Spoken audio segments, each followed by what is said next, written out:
ওসমান হাদির গুলিবিদ্ধর সাথে যারা জড়িত তাকে যদি কেউ ধরে দিতে পারে তার জন্য সরকার 50 লক্ষ টাকা পুরস্কার ঘোষণা করেছে।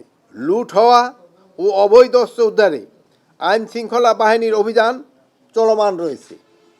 এটিকে আরও জোরদার ও বেগবান করার জন্য ফ্যাসিস্ট টেররিস্টকে দমনের উদ্দেশ্যে কমিটি অপারেশন ডেভিল হান্ট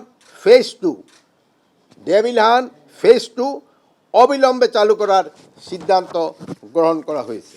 আসন্ন ত্রয়োদশ জাতীয় সংসদ নির্বাচনে সার্বিক নিরাপত্তা প্রস্তুতি, জুলাই যোদ্ধা ওসমান হাদি সহ জুলাইয়ের সম্মুখ সারি যোদ্ধাদের জন্য বিশেষ নিরাপত্তা ব্যবস্থা গ্রহণ এবং লুট হওয়া অবৈধ অস্ত্র উদ্ধারের বিষয়টি বিশেষভাবে আলোচনা করা হয়েছে। স্বরাষ্ট্র মন্ত্রণালয় সহ বর্তমান অন্তর্বর্তী সরকার জুলাই গণ অভ্যুত্থানে সম্মুখ সারির যোদ্ধা ওসমান হাদির উপর হামলার ঘটনায় গভীর দুঃখ প্রকাশ করেছে।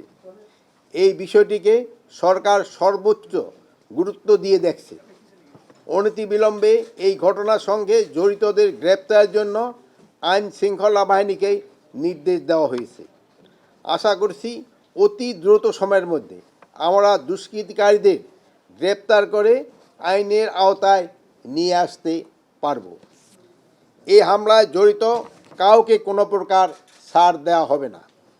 এই বিষয়ে আমরা জনগণকে সার্বিক সহযোগিতা পাবো বলে দৃঢ় বিশ্বাস করি।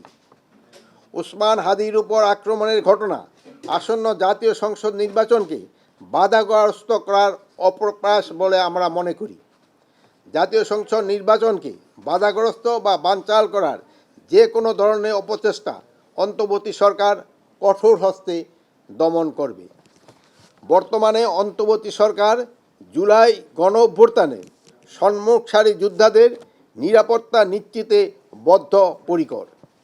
সরকারের পক্ষ থেকে তাদের জন্য বিশেষ নিরাপত্তা ব্যবস্থা গ্রহণ করা হয়েছে। এই লাইনটা আমি আবারও বলতেছি, বর্তমান অন্তর্বর্তী সরকার জুলাই গণ অভ্যুত্থানে সম্মুখ সারির যোদ্ধাদের নিরাপত্তা নিশ্চিতে বদ্ধপরিকর। সরকারের পক্ষ থেকে তাদের জন্য বিশেষ নিরাপত্তার ব্যবস্থা গ্রহণ করা হচ্ছে। লুট হওয়া ও অবৈধ অস্ত্র উদ্ধারে আইন শৃঙ্খলা বাহিনীর অভিযান চলমান রয়েছে। এটিকে আরও জোরদার ও বেগবান করার জন্য ফ্যাসিস্ট টেররিস্টকে দমনের উদ্দেশ্যে committee operation devil hunt phase 2 অবিলম্বে চালু করার সিদ্ধান্ত গ্রহণ করা হয়েছে। এছাড়াও ওসমান ফয়সাল হত্যার সাথে জড়িত তাকে যদি কেউ ধরে দিতে পারে তার জন্য সরকার 50 লক্ষ টাকা পুরস্কার ঘোষণা করেছে। তারপরে এই রেগুলার অ্যারেস্ট ফেসিস্ট অ্যারেস্টের সংখ্যা বাড়াতে হবে। ওসমান হাদি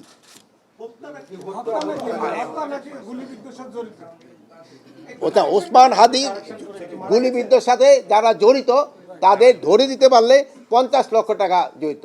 আপনারা সবাই ওসমান হাদির জন্য দোয়া করবেন। উনি ক্রিটিক্যাল কন্ডিশন অবস্থায় আছে। আমাদের সবার দোয়ায় আল্লাহ দিলে উনি আবার আমাদের মাঝে ফিরে আসতে পারবে। এই জন্য আপনারা সবাই দোয়া করবেন। আপনারা যে কোনো ধর্মের হন না কেন তার জন্য আপনারা সবসময় দোয়া করবেন।